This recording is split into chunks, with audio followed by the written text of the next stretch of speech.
दोस्तों, हमारे शास्त्रों में कहा गया है कण कण में भगवान बसे हैं। इवन कई जगह पर आप जाएंगे तो लोग कहेंगे भी कि कण कण में बसे हैं राम।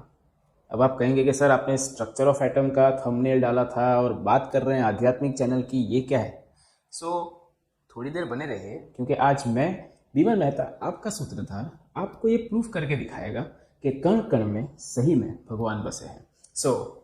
Let's begin.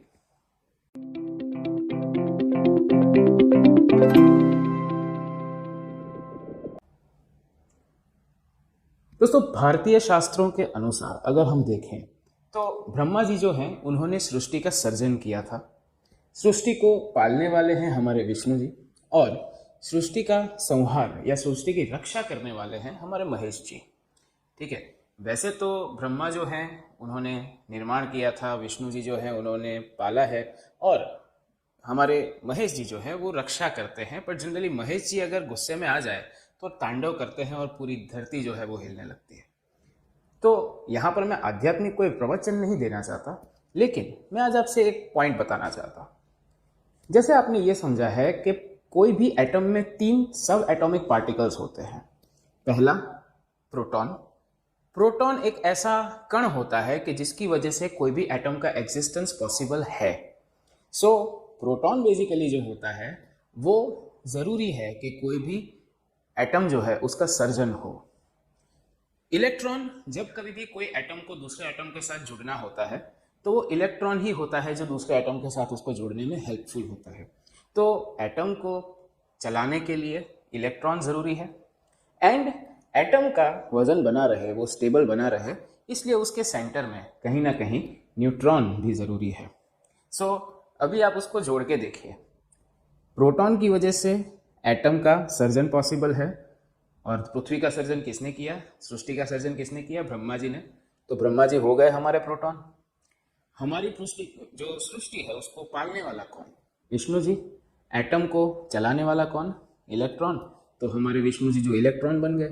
एंड जो न्यूट्रॉन रहते हैं, जो कोई कुछ नहीं करते, लेकिन अगर अपने न्यूक्लियस से बाहर निकल जाए तो पूरा का पूरा एटम जो होता है उसका सर्वनाश तय है।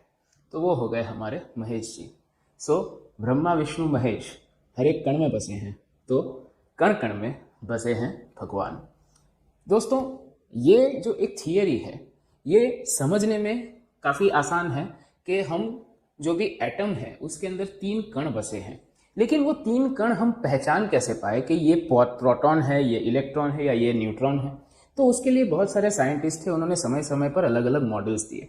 जैसे एक दिन क्या हुआ कि जे थॉमसन जो थे वो अपने मम्मी के घर गए हुए थे। तो साइंटिस्ट थे, उनकी मम्मी ने बोला कि चलो बेटा तुम साइंटिस्ट हो तो चलो मैं तुम्हारे लिए एक छोटी सी पुडिंग बना देती हूँ। तो उन्होंने पुडिंग बनाई और उनके अंदर उसकी फेवरेट सिल्क चॉकलेट जो थी उसके कुछ कण डाले, तो उन्होंने चॉकलेट पुडिंग बनाई। अब क्या हुआ, पुडिंग खा के उनको इतना अच्छा लगा कि उनके दिमाग में विचार आने लगे। तो उन्होंने दूसरा जो बाउल था उसकी तरफ देखा और सोचा कि यार एटम भी तो उसकी तरह हो सकता है। एटम जो है वो बाहर के तौर पर जो पॉजिटिव आयंस हैं या प्रोटॉन्स हैं वो घूम सकते हैं, और उसके बीच में कहीं ना कहीं इलेक्ट्रॉन एक गोले के अंदर फ्रीली मूव कर सकते हैं, जैसे यहाँ पर बताया हुआ है।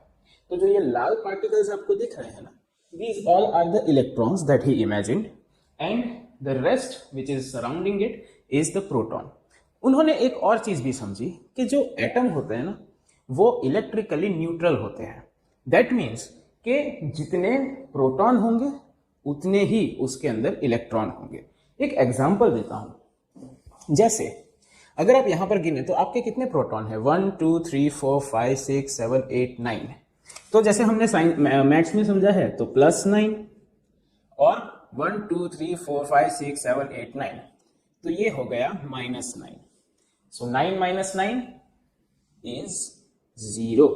दैट मीन्स कि जो आपका एटम है उसके पॉजिटिव और नेगेटिव दोनों ही चार्ज सेम है। That means it is electrically neutral. तो ये थॉमसन ने यहां पर प्रूफ करके दिखाया, लेकिन उनको ये समझ नहीं आया कि जो ये एटम है उसका भर कैसे है, क्योंकि इलेक्ट्रॉन तो इतना हल्का फुल्का है कि उसका वजन जो होता है वो गिना ही नहीं जाता, उसका मास कंसीडर ही नहीं करते। तो कैसे इसका मास इतना सारा हो सकता है? तो ये सोचते सोचते सोचते सोचते वो गहरी निंद्रा में सो गए। फिर रुदरफोर्ड जो थे वो आए उनके घर पे उनको ढूंढते ढूंढते, लेकिन उन्होंने देखा कि जे जे थॉमसन सोए हुए हैं, तो उन्होंने सोचा छोड़ो यार, कौन सोते हुए इंसान को जगाए। तो उन्होंने देखा कि उनकी मम्मी ने चॉकलेट पुडिंग जो बनाई है वो सिल्क के चॉकलेट पुडिंग से बनाई है, सिल्क की चॉकलेट से। और आप लोग जानते होंगे सिल्क जो होता है, कैडबरी सिल्क, वो उसके आसपास गोल्ड का रैपर लगा रहता है, काफी लोग उसको स्टोर भी करते हैं। तो रुदरफोर्ड ने क्या किया, चुपके से उसको टपा लिया, और चुपके से टपा लिया, घर पे लेके गए और एक ऐसा स्टैंड में रखा, doubly charged alpha particles. Alpha particles इसलिए क्योंकि वो आसानी से ट्रैवल कर सकते हैं। हीलियम जो नॉर्मली गैस रहता है उसको डबल चार्ज किया और एक स्पीड से उसके अंदर ऐसा पास करवाया। थोड़ी देर के बाद उन्होंने ऑब्जर्व किया कि ज्यादातर 90% of the rays passed through it. उन्होंने क्या ऑब्जर्व किया कि जो उनकी शीट उन्होंने वो जो लाए थे उसमें से वो पास हो गया अल्फा पार्टिकल्स 1:200, मतलब 200 रेज में से एक रे इस तरह से डिफ्लेक्ट हुई एक पर्टिकुलर एंगल पे, एंड 1:12,000, मतलब 12,000 में कोई एक जो रे थी वो इस तरह से बाउंस बैक हुई। तो इसके ऊपर से उन्होंने सोचा कि यार एटम जो होगा वो ज्यादातर एक खाली स्पेस होगी। ये उन्होंने ऑब्जर्वेशन इसके अंदर से कंक्लूजन निकाला कि एक एटम जो होगा ना वो एक खाली स्पेस होगी, इलेक्ट्रॉन उसके बीच में नहीं लेकिन उसके सेंटर के आसपास एक ऑर्बिट के अंदर प्रदक्षिणा कर रहे होंगे, जैसे सन के आसपास जितने दूसरे प्लैनेट्स हैं वो प्रदक्षिणा करते हैं। तो उसका छोटा सा रेप्लिका जो है भगवान ने हमारे एटम्स के अंदर भी दिया है।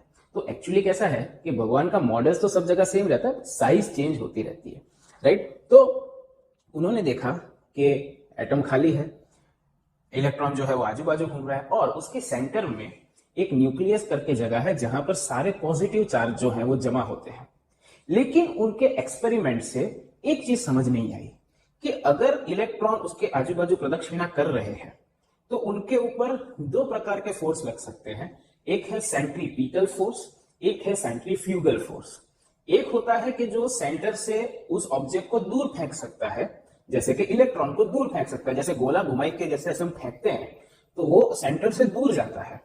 कई बार ऐसा भी होता है कि स्पीड कम हो जाए तो वो गोला अपने सर पे पच्ची करके गिर सकता है, तो वो सेंट्रीपिटल और सेंट्रीफ्यूगल फोर्स हो सकता है। तो या तो इलेक्ट्रॉन ऐसे ही बाहर सीधा चला जाए, या तो वो सेंटर के पास या न्यूक्लियस के अंदर घुस के न्यूक्लियस को तोड़ दे। तो ये दो जो कंडीशन थी वो लोगों के दिमाग में समझ नहीं आई। तो रुदरफोर्ड ने मेहनत तो अच्छी की, लेकिन उसके मेहनत का फल जो है वो पूरा उनको पका हुआ मिला नहीं। सो इस तरह से जे जे थॉमसन और रुदरफोर्ड दोनों ने थोड़ा थोड़ा एटम समझाने की हमें कोशिश की। इससे हमें ये पता चला, सबसे पहला जे जे थॉमसन ने समझाया कि एटम जो है वो इलेक्ट्रिकली न्यूट्रल है, जितने प्रोटॉन उतने इलेक्ट्रॉन। दूसरा उन्होंने ये समझाया कि एक सर्कल के अंदर कहीं ना कहीं वो एक एटम जो होता है वो बना हुआ रहता है। एंड रदरफोर्ड ने हमें ये समझाया कि सेंटर है, उसके अंदर सारा पॉजिटिव चार्ज है, उसके आसपास ऑर्बिट में सारा नेगेटिव चार्ज है, एंड ज्यादातर एटम का हिस्सा जो है वो खाली है। अब इसके बाद हमारे महेश जी जो है वो तो वैसे भी हिमालय के अंदर शांति से अपना तप कर रहे होते हैं, तो फिर उनकी उत्पत्ति कैसे होती है वो हम नेक्स्ट वीडियो में जरूर देखेंगे। आई होप कि आज आपको वीडियो में थोड़ा मजा आया होगा। अगर मजा आया है तो लाइक, शेयर और सब्सक्राइब करना नहीं भूलिएगा। नहीं पसंद आया तो भी बताइएगा कि क्या नहीं पसंद आया। एंड आई होप कि जब हम नेक्स्ट टाइम मिलेंगे तब आपको महेश जी जरूर मिलेंगे। तो नेक्स्ट टाइम मिलें, तब तक के लिए कीप रॉकिंग।